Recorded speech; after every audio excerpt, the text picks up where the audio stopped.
The Epistle of James is a book that emphasizes the practical aspect of Christian life.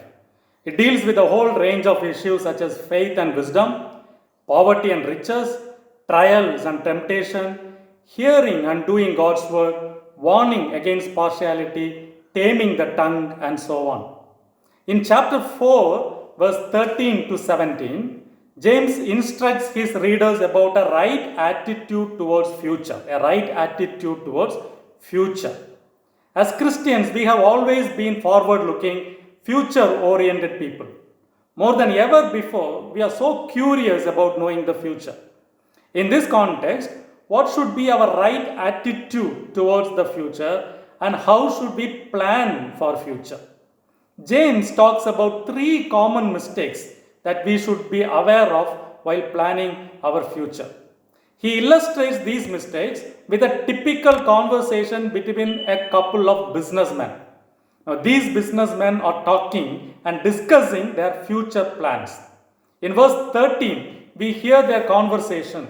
James 4, verse 13. They say, "Today or tomorrow we will go to this or that city, spend a year there, carrying on business and make money."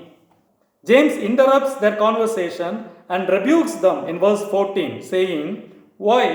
You do not even know what will happen tomorrow. What is your life?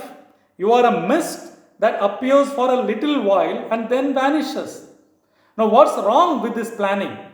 Now, it is common for people to make plans, and these are actually businessmen who have their business plans chalked out for the next few years. Their plan included going into a certain city, spending a year there, doing business by buying and selling, making a good profit, and even the starting time has already been fixed. Now they say today or tomorrow we will go. Now these men have planned everything. Their purpose, the place, the progress, the profit, they have got all the basics covered. Now it looks like they are a perfect example to be followed. But the very first word of the narrative, "come now," signals that this is a negative example. Because in the Old Testament, "come now" is a phrase that usually signals a prophetic attack on sinners.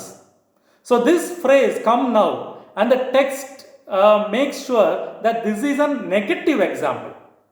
And we are not to follow these men, but be cautious in our attitude towards the future. If this is a negative example, then how should we plan our future? James gives three reasons for planning. The first lesson James teaches is, in our planning for future, we should move from self-sufficient independence to an absolute dependence on God. We should move from a self-sufficient independence to an absolute dependence on God. The problem in this illustration is there is not even a single mention of God in this entire plan. They said, "We will go, we will do business, and we will make money."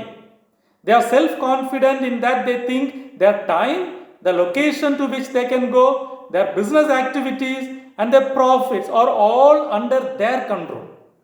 Now, none of this occurs out of respect for the providence of God or the need to depend on God for direction. Their attitude was one of self-sufficiency. Their claims are fourfold, and James puts them in future tense to expose the impious presumption of these people. The fourfold claims are, "We will go, we will spend a year, we will be doing business, and we will be making money." Now, these suggest deliberate and calculated arrogance.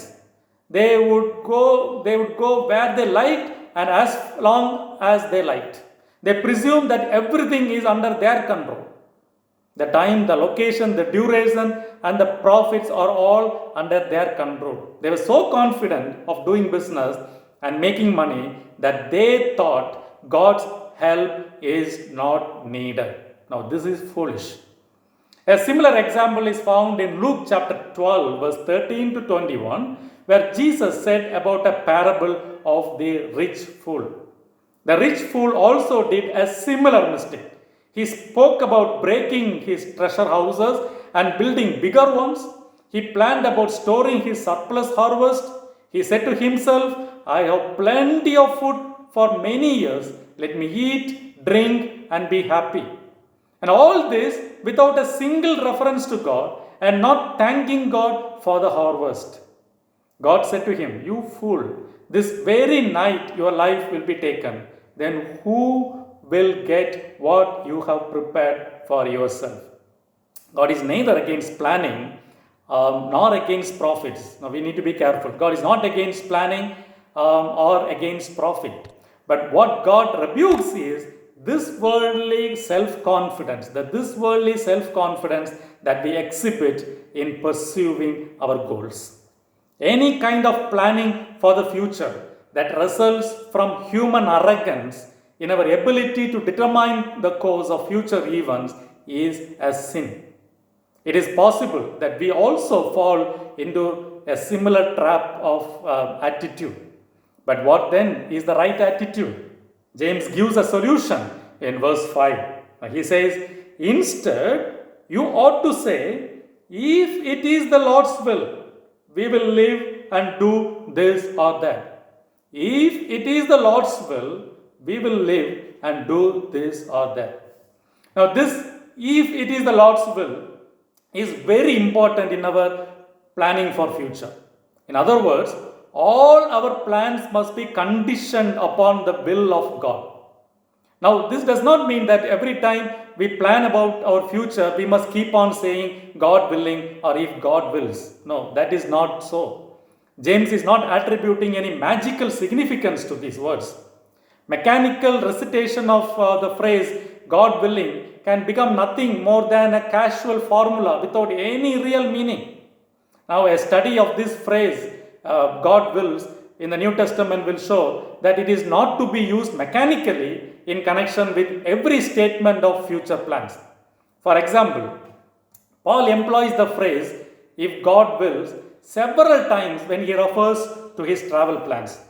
For instance, in Acts chapter 18, verse 21, he says to the believers in Ephesus, I will come back if it is God's will. I will come back if it is God's will. And in 1 Corinthians chapter 4, verse 19, Paul says, but I will come to you soon if the Lord wills. I will come to you soon if the Lord wills. But did Paul use this phrase, God willing, always? No. There were times when Paul spoke about his travel plans without attaching the phrase God wills. For instance, in 1 Corinthians chapter 16, verse 5, he says, after I go through Macedonia, I will come to you, for I will be going through Macedonia. I will be going through Macedonia. There is no mention of if God wills here. But it is very obvious that whether Paul explicitly stated it or not, he always conditioned his plans on the will of God. So the instruction is not to simply keep on saying if God willing or if God wills and then go on to fulfill our own wishes. But the instruction is to align our plans with God's will, to move from self-sufficient independence to intentional dependence upon God. It's not only James. Other biblical authors also has a lot to say about this. For example, in Proverbs chapter 16 verse 1 we read, to humans belong the plans of the heart, but from the Lord comes the proper answer of the tongue. Similarly, in Proverbs chapter 16 verse 9 we read, in their hearts humans plan their course, but the Lord establishes their steps. Humans plan their course, but the Lord establishes their steps.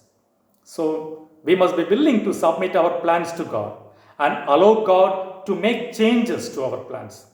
If God changes our circumstances and directs a different path than what we have planned, we must be ready to accept it. It would be wrong for us to feel disappointed if God does change our plans. One biblical example of the way God changed a person's plan is found in the account of Paul's second missionary journey. Paul and Silas planned to go into a place called Bithynia in the northeastern part of Asia Minor. And we read this in Acts chapter 16, verse 7. But God changed their plans and led them instead to Macedonia.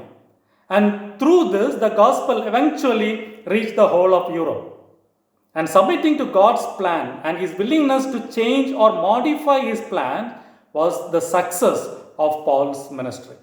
So, planning without God is the first mistake, and we can overcome it by submitting our plans to God's will.